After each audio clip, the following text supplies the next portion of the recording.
All right, we might get underway. Hello, everyone, and welcome to today's webinar, The Future of MND Research. My name is Emily, and I lead the Communications and Community Engagement team here at IHMRI.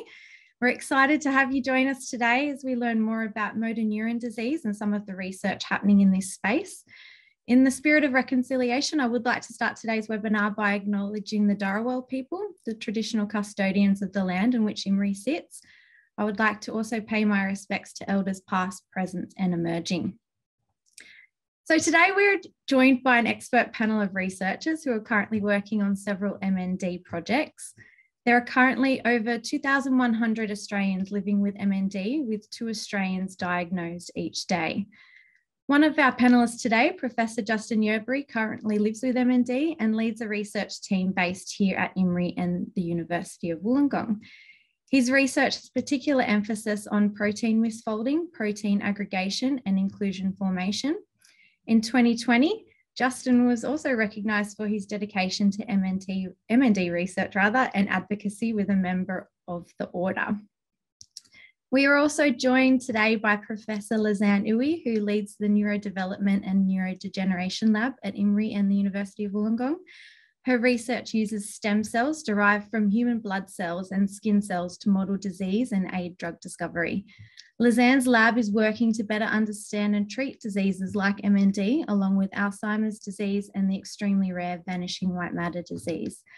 And last but not least, we have Dr. Luke McAlary, who is the 2020 Bill Gold Postdoctoral Fellow for Motor Neurone Disease Research Australia. His research is aimed at understanding the molecular causes of MND and developing methods to alleviate or cure disease. Luke works alongside Justin in his lab group based here at IHMRI. So our panellists want to hear from you today. So please put any questions you have in the Q&A box down below. We encourage you to submit your questions throughout the webinar. We will have a dedicated Q&A session towards the end, but we may cover some of your questions along the way. A recording of today's webinar will also be available, and we'll send a link through to everyone who is registered after the webinar. And finally, for those who don't know, the Illawarra Health and Medical Research Institute, better known as IHMRI, is a not-for-profit charity that supports health and medical research in the Illawarra-Shoalhaven region. We bring scientists, clinicians, and health professionals together to solve some of our greatest challenges through research.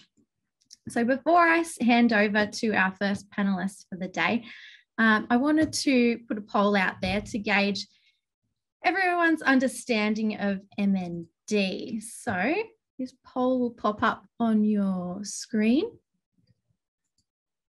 And you've got a couple of choices there. So if you could just submit your answers.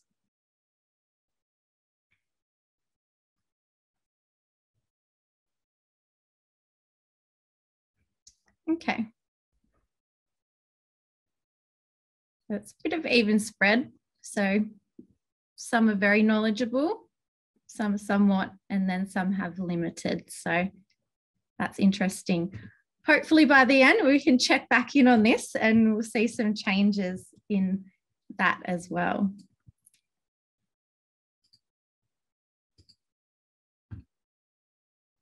Okay, so I'm going to hand over to you, Luke. Luke, can you give us a bit of an overview of MND, what it is, what causes the condition, how it's diagnosed, and the role of proteins? Sure thing. Thanks, Emily, and thanks everyone for coming today. It's always nice to sort of share with the community what we're trying to do here at IHMRI. So as Emily said, I'm Luke and I work in as part of Justin's team, and we research motor neuron disease from a focus on looking at the proteins that are involved in disease. So I'm going to do a little bit of a general breakdown of MND for you from our perspective. So as the name entails, motor neurone disease is a disease of the motor neurons. And these are your cells that start in your brain, run down your spinal cord, and they connect to your muscles, allowing you to move. And in motor neurone disease, these motor neurons begin to degenerate. And once they degenerate enough, you lose the ability to move. And towards the end stages of the disease, the ability to swallow or breathe. So it's a very devastating disease and very topical for us. As to the reasons why motor neurons might degenerate, that is currently a really big question in the field itself. So the things I'm going to say to you today are in no way definitive answers to this. But where we start, we always look at what we call the pathology of a disease. So we ask a group of people who presented with specific symptoms, and then we look into their tissues and their cells to see what is different from a normal, healthy person who has died as well. And making this comparison, we see some clear signatures in motor neurone disease. And one of these signatures is what we call the mislocalization of proteins. So this is a protein not being in its correct place in the cell. And not only are they in the wrong spot, they're also clumped together, right? Which is not a really natural thing that we want to occur inside cells. And we call this protein aggregation. So there is a very clear signal when we look at people who've died with motor neurone disease, this is occurring in their motor neurons. And so in Justin's lab, we sort of think this is potentially a primary cause for disease, and we seek to understand it and create methods to alleviate it. However, it's not the only possible cause of disease too. And so this understanding stems not only from this sort of microscopic look into the cells, it also stems from understanding that there are genetic mutations involved in causing MND, and that many of the proteins that we find mutated contribute to causing protein aggregation. But there's still a problem there, and that is because only 10% of cases of MND present with a detectable or known mutation. The other 90% are considered sporadic, meaning we don't really know what's caused them. And that sort of signifies there could be environmental causes. And an environmental cause isn't always something that you encounter in your environment per se. It could just simply be that you've aged enough to develop disease, and that you were already at risk of developing disease through other unknown causes that we don't know. So it's quite complex, as you can see. We think there's a whole bunch of different things going on. But if we come back to this idea of the proteins, right?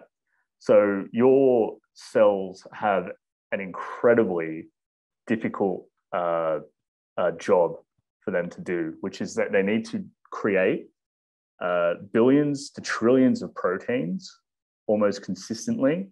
And they need to make sure these proteins are going into the right spot in the cell at the right time, and that those proteins are the correct shape, right?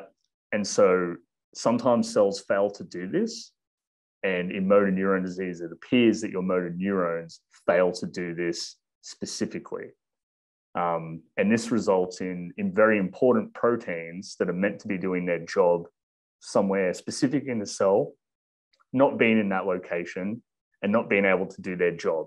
And then as a result, your motor neurons might die selectively. And like I said, that's where we're trying to focus our research. And we think that this is a very important thing. And later on, I think Justin's going to talk about potential treatments aimed at this. And I will later on too talk about something that we've worked up in our lab that we think might have some promise. And with that, I probably will close because I think we've only got 5 minutes, right? Yeah. Okay. So thanks, guys. So handing over to Justin. So Justin, could you talk through how MND is currently treated and the kind of treatments that are available?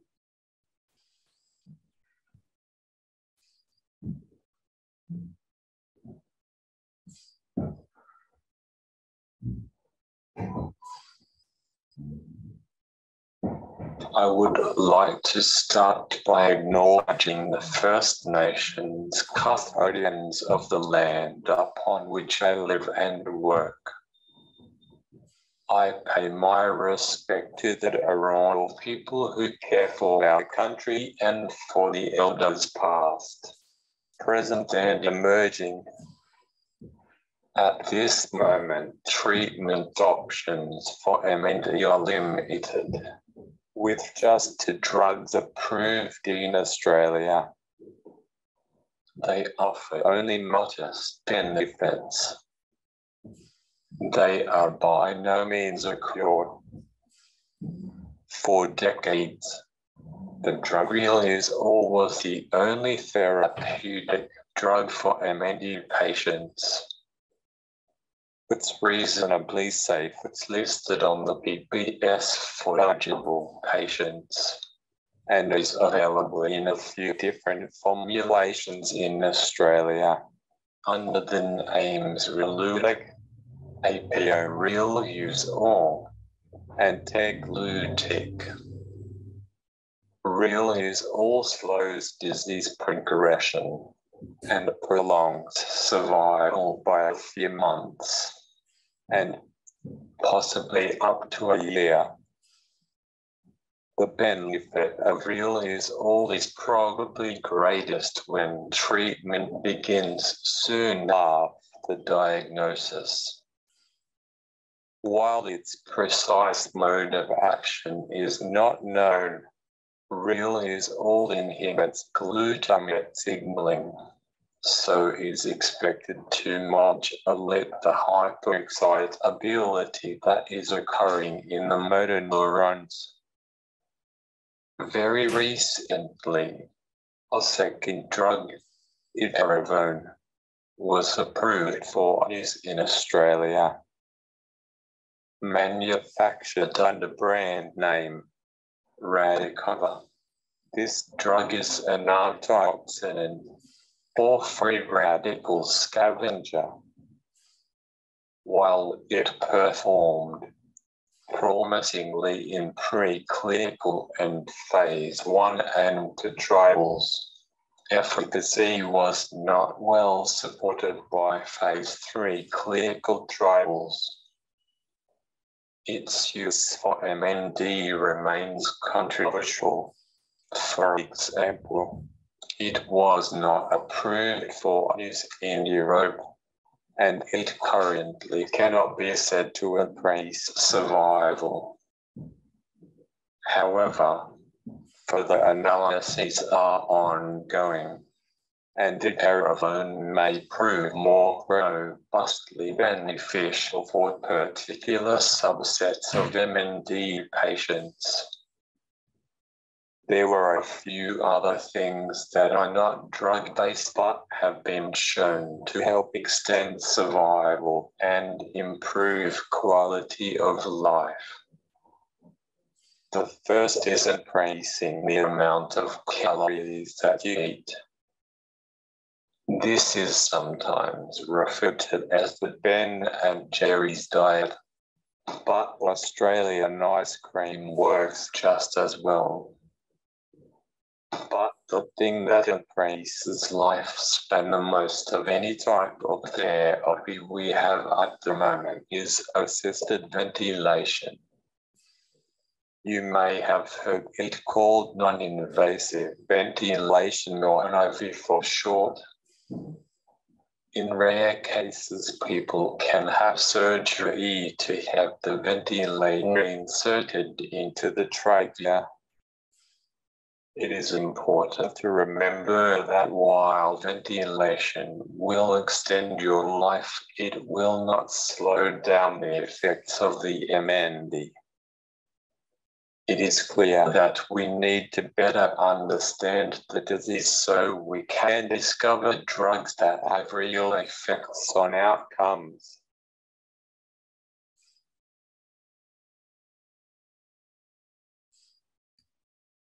Thanks, Justin. Really shows that treatment options are limited. So there's lots of work to be done there, which I guess we'll talk around the future of treatments later on in the webinar. So I hand over to you, Lezanne, to talk around your research and the role of stem cells in MND research. Thanks very much, Emily, and thank you everyone for joining us. We all really appreciate your time for being with us today. So I want to talk about why I think stem cells are important for MND research, and so I'm going to take a step back and think about all of us as individuals. So we are all unique. We all have an individualized instruction manual that's present in every single one of our cells. And that instruction manual that I'm talking about is the genome. So the human genome sequence, the instructions are encoded into the sequence of our DNA, made of repeating blocks of information, 3 billion blocks of information, in fact. And all of us here, so everybody attending this webinar, has about more than 99% of our sequences is the same, but that still leaves about 20 million of those building blocks that can be different.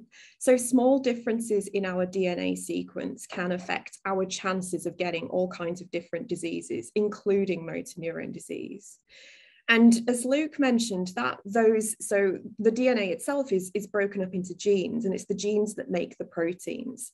And small changes in the gene sequence can lead to an effect on the proteins that either cause them to clump together, to become sticky and aggregate, or it could cause them to lose their function, so they're not able to do their particular role in the cell. And it could be one mutation that causes the disease, or in some cases, it could be contributions of lots and lots of differences that then give rise and tip the balance and then increase somebody's chances of getting motor neurone disease. So your DNA sequence is unique to you, and it is also identical in every single one of your cells. So if you think about what that means, is that a motor neuron has the same DNA sequence as one of your skin cells. So how does that work? Because we know that a motor neuron looks very different to a skin cell, and it has very different functions to a skin cell. And how that works is by the fact that the genes can be either like a light switch turned on or off to make the proteins, and not all proteins are made in all cells. So we have this way of controlling the cell and how it functions based on which genes are expressed. We know that we have this contribution of genetic factors. So why do I think stem cells are important for MND research? So everything that I've told you so far tells you that within a skin cell, we have the same DNA sequence that allows us to give rise to a motor neuron. So to go back another step, I want us to think about the actual motor system itself.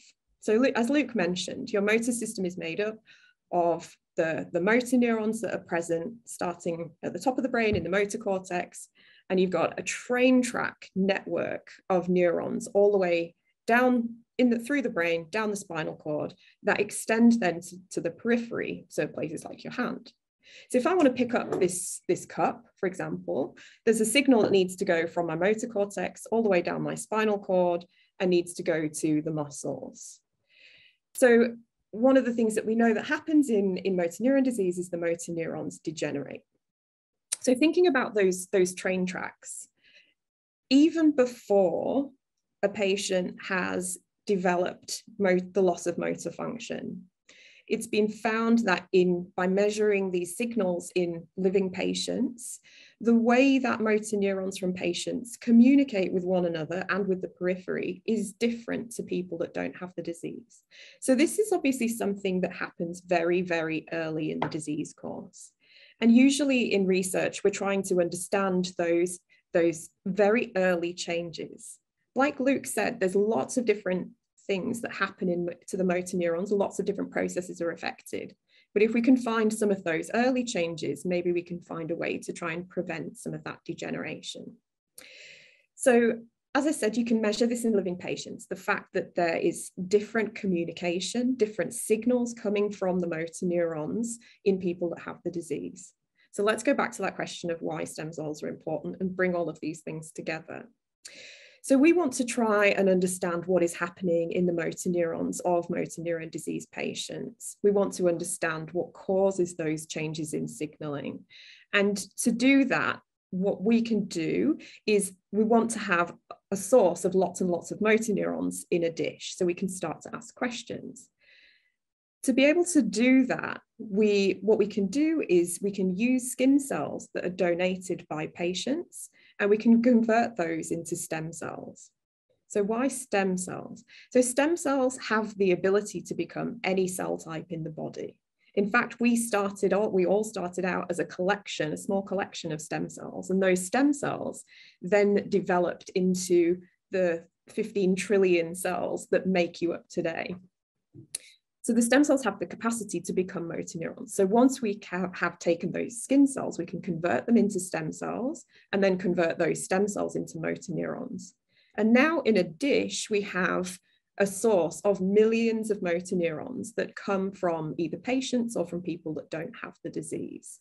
And we can start to ask questions about what causes some of those differences that we can observe in living patients. And interestingly, what we found is that those motor neurons that came originally from skin cells from patients show the same differences in the way the neurons communicate compared to what you can measure in a living patient. So it's almost like you've got an avatar. So you've got a representation of a particular patient's genome within cells, in living cells, in a dish. And we can start to do things like testing different drugs or asking questions about exactly what causes those differences in communication.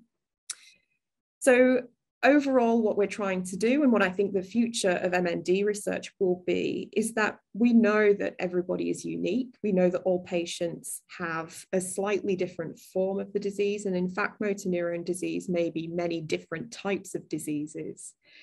In the future, we can be using stem cells or cells that come from patients to try and investigate which drugs might work in those people and which alterations are present in the cells from those people, as a way to try and understand an individual's disease and an individual's response to drugs. Thanks. Thanks, Lezanne. It's pretty exciting stuff. And Lezanne's team are working, as we mentioned before, on a range of diseases, as are some of the other researchers in the IHMRI labs using stem cells. So it's a fascinating space to hear more about. So thank you. So Luke, we'll hand back over to you to share your latest research project in the Yerbury lab, which is looking more closely at the SOD1 protein. So can you tell us a bit more about this? Sure. So I've just got some slides, if I could share. There's only one slide. I think I need it maximized to share it. Bear with me. Yep, here we go. Okay, I hope everyone can see this. So if we come back to the idea of the proteins again, every protein has to go through a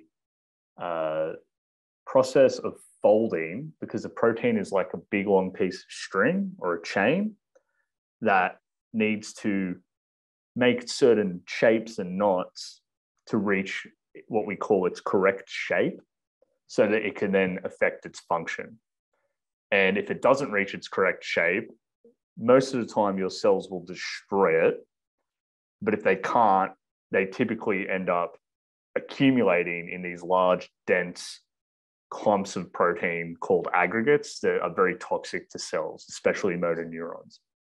And so in particular, one of the key proteins associated with MND is a protein called SOD1, SOD1, which stands for superoxide dismutase 1.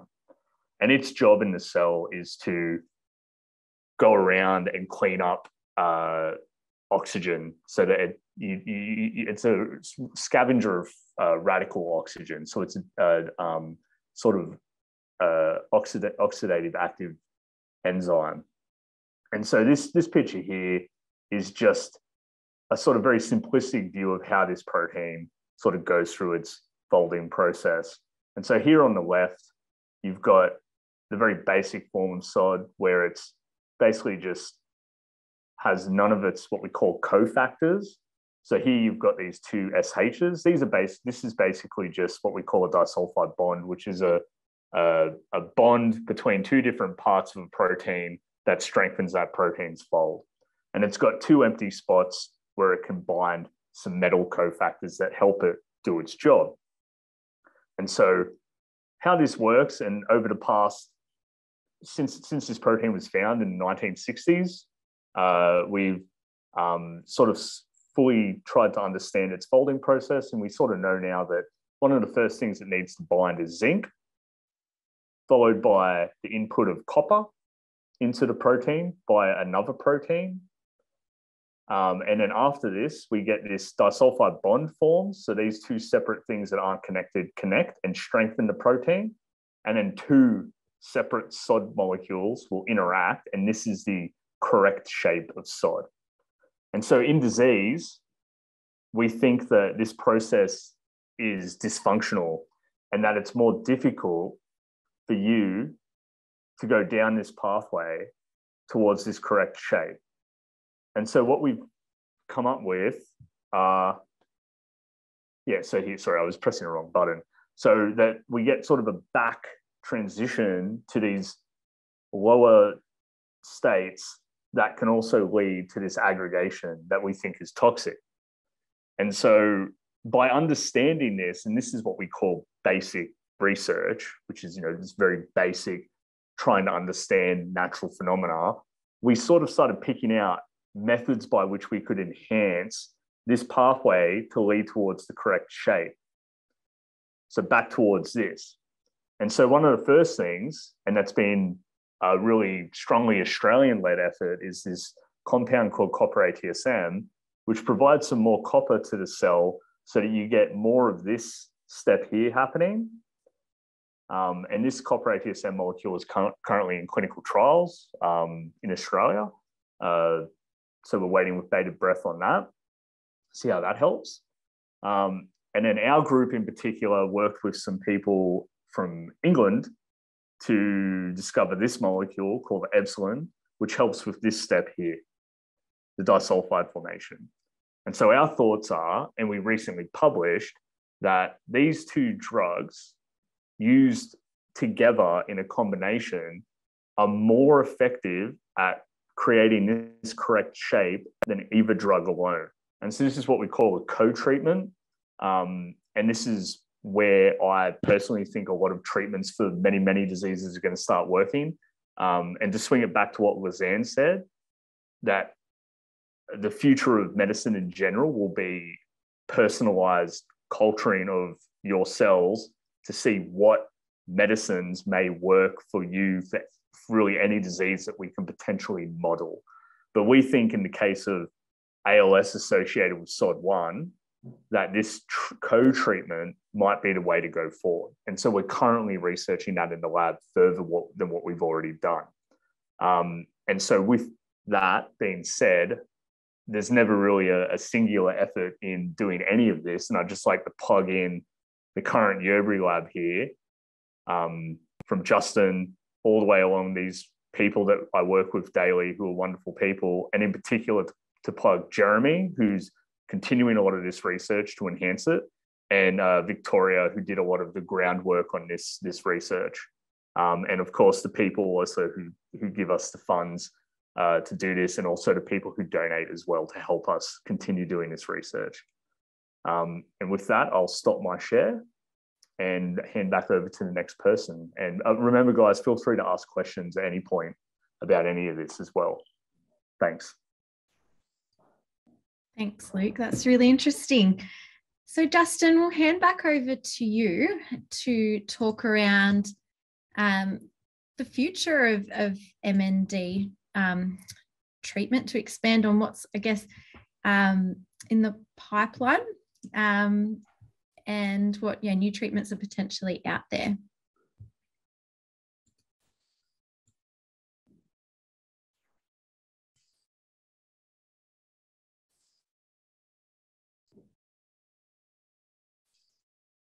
Although currently restricted to just to approved treatment options, MND therapeutic research is a growing field.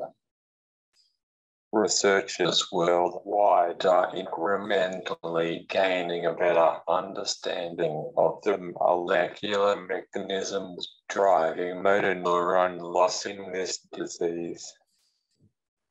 As we gain insight into the pathological processes involved, new pathways are revealed that might be targeted for the development of treatments. Increasing our knowledge of the molecular events taking place in MND might lead to drug repurposing or new drug design. Drug repurposing is one really useful strategy for rare neurological diseases, since preclinical testing, safety, and pharmacokinetics have been completed, offering an opportunity to more quickly bring new therapeutics to clinical trial. Hundreds of drugs have been investigated for usefulness in MND, and promising candidates have emerged from discovery and preclinical phases. A proportion of the potential therapeutics are advanced to clinical trials, often fast-tracked. So far, most of these go on to be proven ineffective in significantly slowing disease progression or improving survival.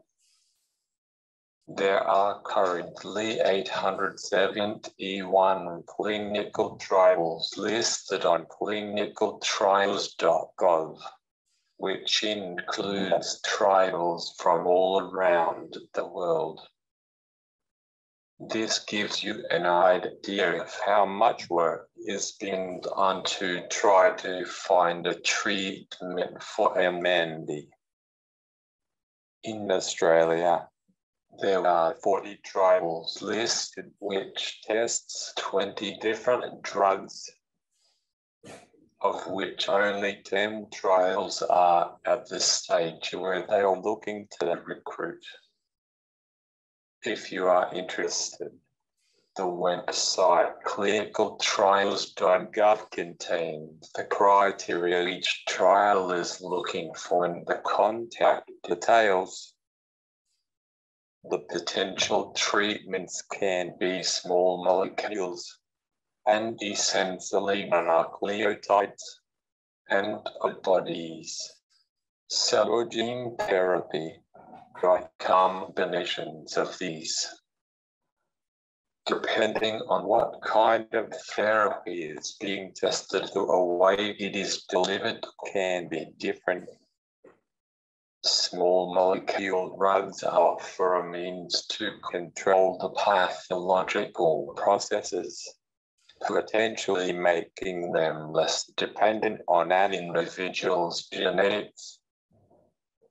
These types of drugs can usually be taken in tablet form.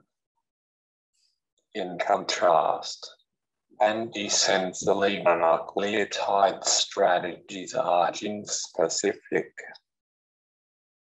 These are designed to reduce the overall amount of a disease-related protein, such as FUS, SOD1 or C9 or 7E2, that is produced by the cells in an effort to curtail accumulation. Currently, these are only available for inherited forms of MND and are delivered by infusion into the spine. Antibody-based approaches can target either the disease-causing protein to deplete or degrade it. Antibodies can be used to control the cell's response to key pathological changes. These would require an infusion. least is known about the cell therapies. Cell therapies seek to restore a population of healthy cells, either replenishing disease-affected cells or supporting their enhanced capacity. This type of therapy would require direct injection into the brain or spinal cord. Despite sporadic MND accounting for the vast majority of cases, research into familial MND models provides crucial fundamental knowledge about changes occurring at the cellular level and how we might slow or reverse these events. In our lab, we work with several inherited MND disease models. We are investigating these at a protein level to better understand what makes it so particularly toxic to motor neurons. We also use cell culture and mouse models of MND and are exploring several avenues of treatment that aim to enhance the cell's ability to maintain protein homeostasis. We want to find ways to improve how motor neurons handle the mutant gene in the protein it makes, and are investigating small molecule drugs for that purpose. Then we are also looking at how to improve the cell's protein recycling system to remove the unfolded or misfolded proteins so that they are less at risk of accumulating in a toxic manner. We are encouraged by our results to date, but we still have a way to go before we can think about clinical trials.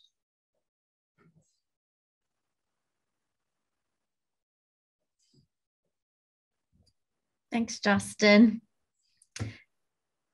I'm going to throw a question out to the panel because there seems to be a bit of crossover between research for other diseases. Is MND research applicable to other diseases?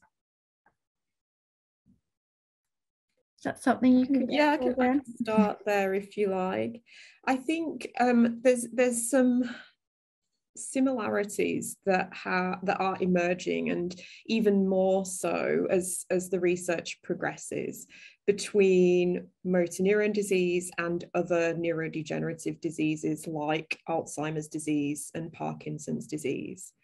So some of the concepts that we've talked about today, particularly some of the concepts that Luke talked about with the proteins and the way that the proteins can aggregate, can clump together, that is similar, or that is something that's a process that can happen in different types of neurodegenerative diseases.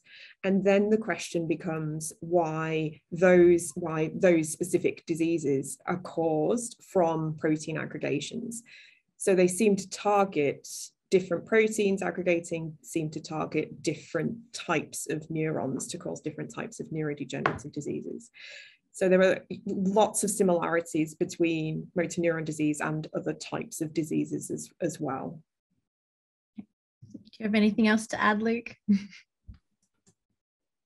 In regards to that, I would just agree with Lezanne. I think in future, we're going to find more and more similarities as we get better and better at understanding. So not only will the scientists have a greater understanding, but our technologies will increase, allowing us to figure out more things. But it is still a highly complex issue, definitely. And that's all I have to say on that one. So Rosemary submitted a question which Justin is going to answer. So we'll just give him some time to answer Rosemary's question, and I'll move on to a question from Teresa.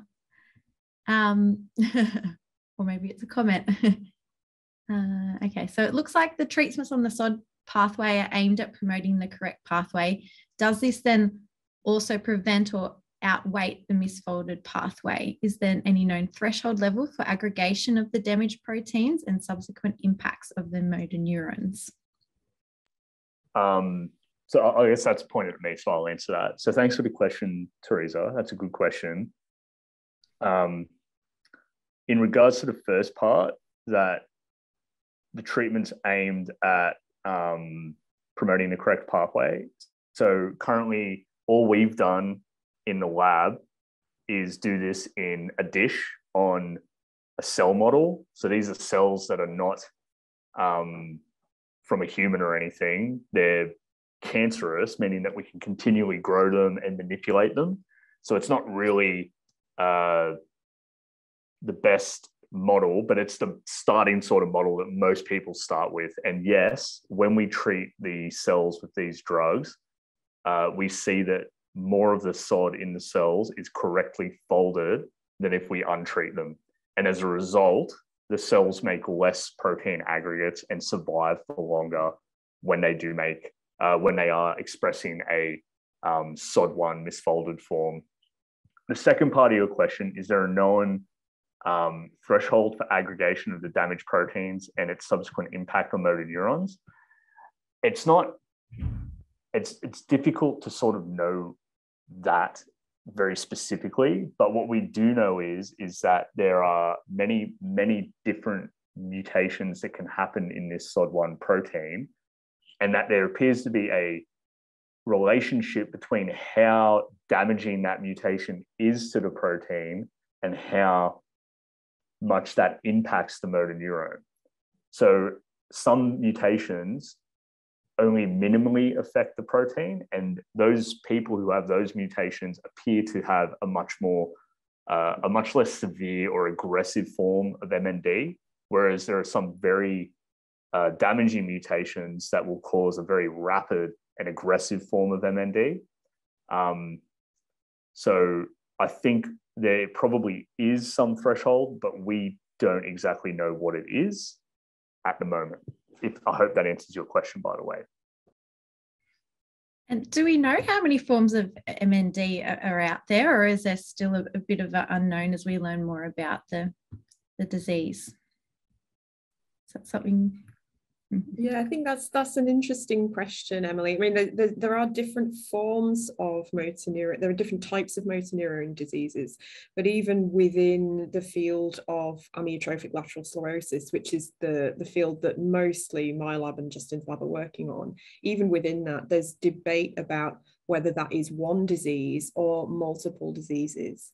And the question that Justin is about to answer on the genetics. So there are multiple different genes that can cause that particular type of motor neurone disease.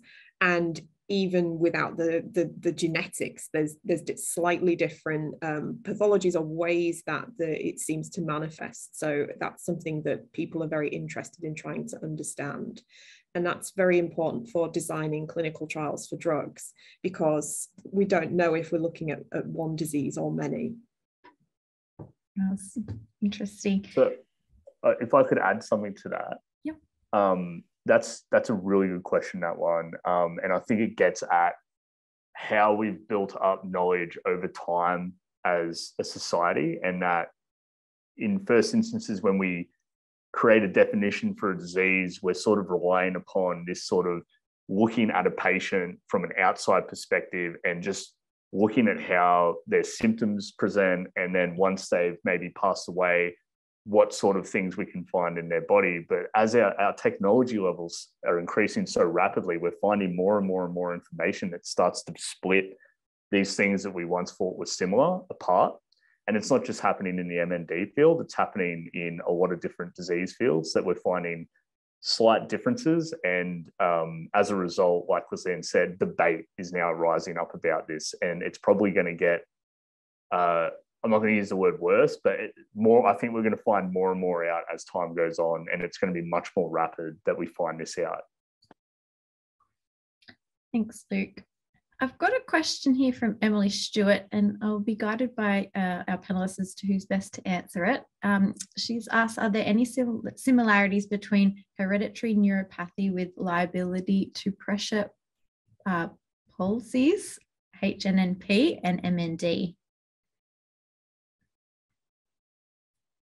That's a great question. I don't know the answer to that, other than obviously if it would affect the motor system and the motor nerves. I don't know if anybody else wants to jump in with something there.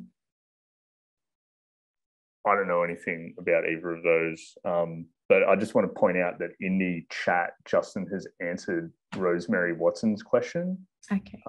There are dozens of known genes that have been identified that cause MND. So, yeah, to add on to that, for Rosemary's questions about the genetic markers, that we do have a good idea of quite a few genetic markers now for MND. I don't think we know them all, but again, this comes back to this idea that we are building this knowledge as we go, and we're sort of getting better and better at it. So I think we're going to find more genes that are involved and figure out more. But whether or not we find all the genes involved, or that all of MND is associated with genes, I don't know. I would personally think that there is a balance of your genes and your environment that are involved in this disease. Thanks, Luke. So talking about, if we're taking a step back and talking about research a little bit more broadly, how long does it typically take to make a drug or a treatment for a disease? You want to hit that one, Lezanne, or? Yeah, I sure can. Yeah. I think one of the concepts that Justin talked about was the repurposing of drugs. So the reason that people are really interested in looking at different combinations and repurposing drugs, which basically means using drugs that have been tested for safety and efficacy for other conditions and repurposing them for a different condition. So taking drugs that have been approved for use for something else and potentially using them in combination for MND. So the reason that people are very interested in that is that we know that those drugs are safe. We know that they're safe for use in humans, and so it shortens the time that it takes normally to get drugs through to patients. So normally, if you go from an idea and you're trying to create a novel drug that's never been tested before, we're looking at a decade to make sure that all of those safety tests have taken place. With the repurposing, that can happen a bit quicker. So if it's something completely new, upwards of a decade. If it's been tested for safety before, we can reduce that time frame. Thanks, Lezanne. So what can the community do to support your research? You've talked around that you involve sometimes the skin cells from people who are living with the disease. I mean, there are a number of ways that the community can get to get behind your research and support it. Could you share what some of those are? Maybe starting with you, Lezanne. Yes, absolutely. We can't do our research without the community, because our work, basically depends on people donating either their skin cells or blood cells, and other types of research that we might do might look at brain tissue or something like that. So many people will donate their organs after they pass away, and that could be from any disease or people that are what we would describe as healthy controls.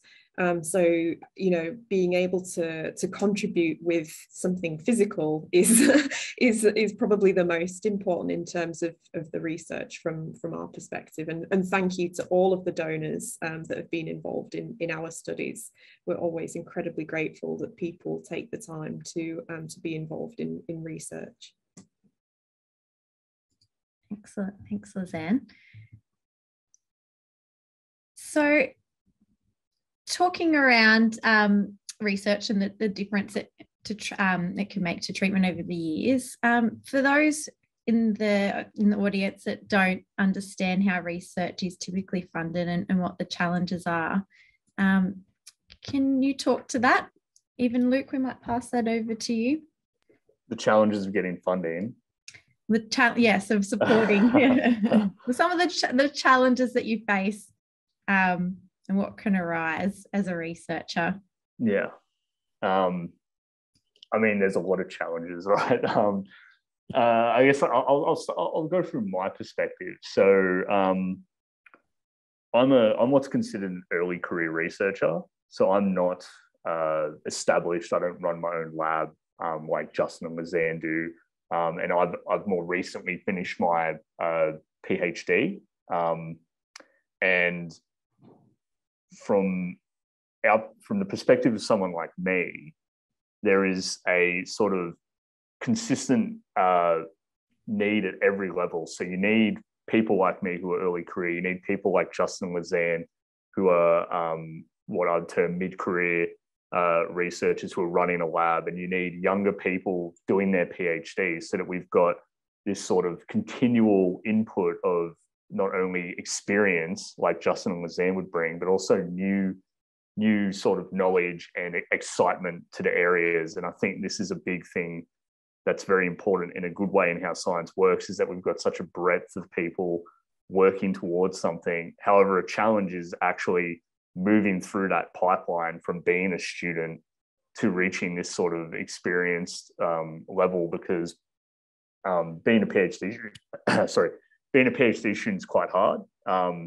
The scholarship for that isn't a whole lot of money. And then once you sort of get your PhD, you have to start applying for highly competitive funding opportunities. And there's often a sort of every year people will apply to the National Health and Medical Research Council of Australia to get funding. And roughly about 11% of the projects that make it there are funded. And that's not saying that 11% are worth funding. I would say 99% of those projects are worth funding. It's just that there's just not enough cash injected into the system to support everybody. And so this is pretty much Australia's funding for nearly all diseases. And unfortunately, MND is one of those diseases that's not seen as being a big dot on the radar or very important. It's I wouldn't say it's rare, but it's an uncommon disease. And so getting funding to sort of continue researching in this field can be a little bit more difficult than, say, if you were to go and try and research dementia or something like that. So what really helps us out is actually, like Lezanne and Emily hinted at, are these, people in the community and engagement with people in the community and stuff like that. And so two particularly good funding bodies for us in Australia are Fight MND and MNDRA, so the Motor Neurone Disease Research Association Australia. And so I think that the challenges are alleviated by them, but not completely. And that, as always, there's always a need for more funding so that we can continue doing what we do.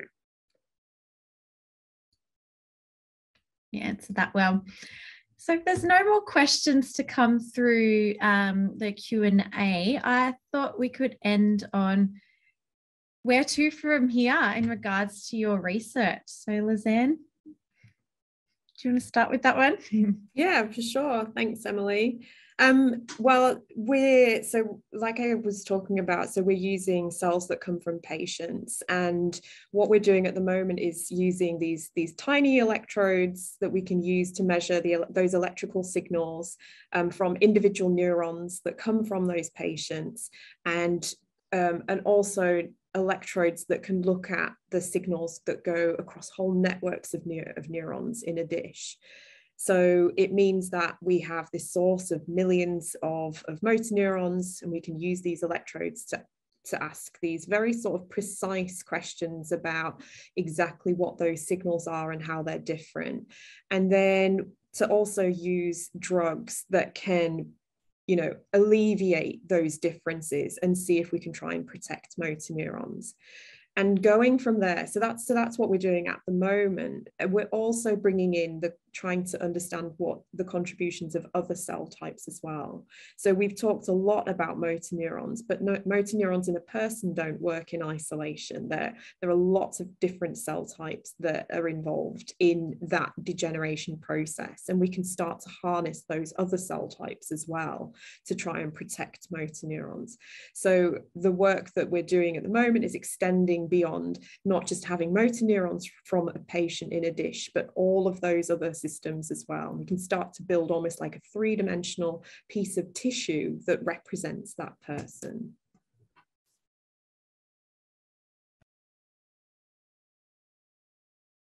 Oh, sorry, thanks, Lezanne. Luke, what about you and your team?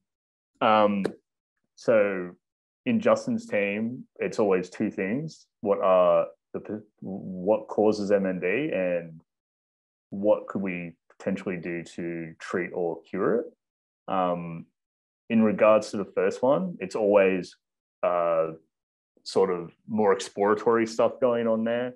So we're probably focusing mostly on trying to investigate specific parts of how your cell deals with protein aggregates and see how they contribute. Do those mechanisms in your cell that remove aggregates, are they dysfunctional in MND or are they functioning fine? And we're sort of looking at that at the moment, trying to create new methods of actually modeling the disease, as we say, trying to create better models so that what we can pull out of our experiments is a more accurate representation of the disease. And then in regards, to treatment, the treatment I showed you is currently moving ahead out of our cell models into what we call a preclinical animal model, which is a step in that drug development process. So we're hoping that we can investigate whether this combination will work in an animal model, and hopefully, if it does, we can then move into humans. So we're pushing that forward down the pipeline. One of the other things Justin mentioned is he mentioned using antibodies, and I'm sure everyone is somewhat aware of what antibodies are now, considering the pandemic. And so what we've basically tried to do is to generate antibodies that are specific for misfolded protein, and to have that antibody attack only those misfolded proteins inside cells to get rid of them. And that's another treatment option that we're working towards at the moment. So there's quite a bit in the pipeline, and there's always ideas. Thanks, Luke. So watch this space. All right. Thank you, everyone. We're come up to 1:30 now. We thank you for joining us today and contributing your questions. And thank you to our panelists for sharing your knowledge and answering questions about your research. So if you'd like to learn more about some of the research that's happening here at IHMRI, you can follow us on Facebook and Twitter. Our handle's at IHMRI, IHMRI. And you can, of course, check out our website, which has a lot of valuable information about some of the research projects happening here. And you can keep up to date with some of the latest news across there too. Another way you can keep across what we do is to subscribe to our newsletter. You can access this under our website, so it's found under news. This comes out bi-monthly and shares some of our latest research and some of the clinical trials and events happening here at IHMRI. If you do have the time, we would appreciate you filling out the survey, which will pop up on your screen immediately after the webinar. Thank you, everyone, again, and see you next time. Thanks, everyone. Thanks, everyone.